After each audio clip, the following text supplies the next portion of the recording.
আসসালামু আলাইকুম রহমতুল্লাহ। দাওরায়ে হাদিস পাশকারীদেরকে সুইপার, ক্লিনার, ঝাড়ুদার বানানোর পায়তারা করছে কারা? তাদেরকে খুঁজে বের করা দরকার। মাননীয় ধর্ম উপদেষ্টা ডক্টর আফম খালিদ হুসাইন হাফিজাহুল্লাহ, আপনাকে বলছি, ইসলামী ফাউন্ডেশন এটা তো আপনার আওতায়, আপনার আওতাধীন ইসলামী ফাউন্ডেশনে যে নিয়োগ বিজ্ঞপ্তি হয়েছে সেই নিয়োগ বিজ্ঞপ্তিতে সুইপার, ক্লিনার, ঝাড়ুদার, পিয়ন এইসব পদের যোগ্যতা হিসেবে দাওরায়ে হাদিসকেও উল্লেখ করা হয়েছে। কিন্তু কেন? এটার যৌক্তিকতা কি? এটার মানদণ্ড কি? এটার ভিত্তি কি? এটা জাতি জানতে চায়। এখন এই ব্যাপারে খুব গুরুত্বপূর্ণ কয়েকটি পয়েন্ট আমি ব্যাখ্যা করতে চাচ্ছি। ইসলামী ফাউন্ডেশন তারা নিয়োগ বিজ্ঞপ্তি ছেড়েছে। নিয়োগ বিজ্ঞপ্তিতে ঝাড়ুদার, ক্লিনার, সুইপারে দাওরায়ে হাদিস পাশকে যোগ্যতা হিসেবে রেখেছে। এখন এখানে পাল্টা যুক্তি আসতে পারে। কেউ পাল্টা যুক্তিতে বলতে পারে স্নাতক পাস যারা, তাদেরকেও রাখা হয়েছে উচ্চ পদে, সেখানেও তো দাওরায়ে হাদিসকে রাখা হয়েছে। আমি সেই পদের কথা বলছি না। যেখানে দাওরায়ে হাদিস এবং স্নাতককে উচ্চ পদের জন্য রাখা হয়েছে সেটা তো ওয়েলকাম, কিন্তু আমি কথা বলছি এই সুইপার, ঝাড়ুদার, ক্লিনার এই পদে দাওরায়ে হাদিস কেন রাখা হলো? এ ব্যাপারে পাল্টা যুক্তি আসতেছে। যুক্তি হলো সরকারিভাবে দাওরায়ে হাদিস কেবলমাত্র স্বীকৃত, অন্য কোনো জামাত, অন্য কোনো ক্লাস স্বীকৃত নয় বলেই দাওরায়ে হাদিসকে রাখা হয়েছে। আরে বাবা, এটাকে মগের মুল্লুক, যা ইচ্ছা তাই বুঝ দেবেন আপনারা। এই জাতি বোঝে না? ৯২ ভাগ মুসলিমের দেশে এই ওলট পালট বক্তব্য চলবে না, ওলট পালট ব্যাখ্যা চলবে না। মাননীয় ধর্ম উপদেষ্টা, আপনাকে বলি, ৮-৯ মাস যাবত উপদেষ্টা হিসেবে আছেন, আপনাদের মন্ত্রণালয় কি একবারও মনে হয় নাই যে দাওরায়ে হাদিসের নিচের অন্যান্য ক্লাসগুলোকে স্বীকৃতি দেওয়া দরকার? যদি ওই ক্লাসগুলোকে স্বীকৃতি দেওয়া হতো তাহলে এই ছোট ছোট সুইপার, ঝাড়ুদার, ক্লিনারে ওই পদগুলো আবেদন করতে পারত। তাহলে তাদেরকে স্বীকৃতি দেওয়া হয় নাই, এইটাও আমি মনে করি ধর্ম মন্ত্রণালয়ের ব্যর্থতা, ধর্ম উপদেষ্টার একটা ব্যর্থতার মধ্যে পড়ে।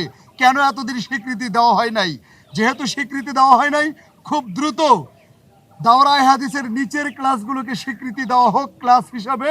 এবং আরেকটি গুরুত্বপূর্ণ কথা বলা হচ্ছে যে যেহেতু কওমি মাদ্রাসার ছাত্ররা তারা যেন বেশি সুযোগ পায়, এই কারণে করা হয়েছে। ও আচ্ছা, তাই যদি তাই বলা হয় তাহলে কি আমরা বলবো না বিশাল বিশাল হাদিসের বই পড়ে দাওরায়ে হাদিস সম্পন্ন হচ্ছে, তারা কুরআন এবং হাদিস সম্পর্কে জ্ঞান অর্জন করছে, তারা দাওরায়ে হাদিস মানে কি জেনারেল লাইনের মাস্টার্সের সমমান, কি মর্যাদা তাদের! তাদের কি আপনি সুইপারের কাজ করাবেন, ক্লিনারের কাজ করাবেন, আর সারা দেশের বামরা, রামরা, ধর্মবিদ্বেষীরা হাসাহাসি করবে, আহা দেখো দাওরায়ে হাদিস পাশ করে, দেখো এই যে ড্রেন পরিষ্কার করে, টয়লেট পরিষ্কার করে। এই ধরনের অযৌক্তিক কাজ আপনাদেরকে কে করতে বলেছেন? এখন হয়তো বলবেন কওমি মাদ্রাসা এরা দুনিয়াবি নয়, এরা আখিরাতকে চিন্তা করে। তা আখিরাতকেই যদি শুধু চিন্তা করে তাহলে কেন পেটের দায়ে, পেট বাঁচানোর জন্য কেন ক্লিনারের কাজ করতে হবে, ঝাড়ুদারের কাজ করতে হবে, সুইপারের কাজ করতে হবে? তাহলে বোঝা গেল আখিরাত আমাদের প্রধান টার্গেট, কিন্তু দুনিয়াকে বাদ দিয়ে নয়। আল্লাহ তাআলা তো দুনিয়ার হাসানা এবং আখিরাতের হাসানার কথাও বলেছেন। শুধু আখিরাতের হাসানার কথা বলা হয় নাই, দুনিয়াই তো আখিরাতকে অর্জন করার মাধ্যম। আমার চাকরি ক্ষেত্র, আমার ব্যবসা ক্ষেত্র, আমার জীবন যাপন, আমার ইবাদত সবই তো আখিরাতকে উদ্দেশ্য করে।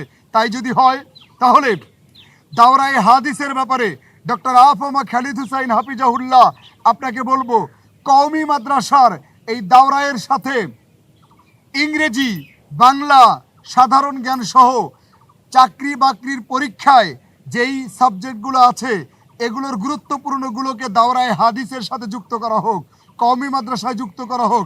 একদম নিচের জামাত থেকে, প্রয়োজনে নুরানি থেকে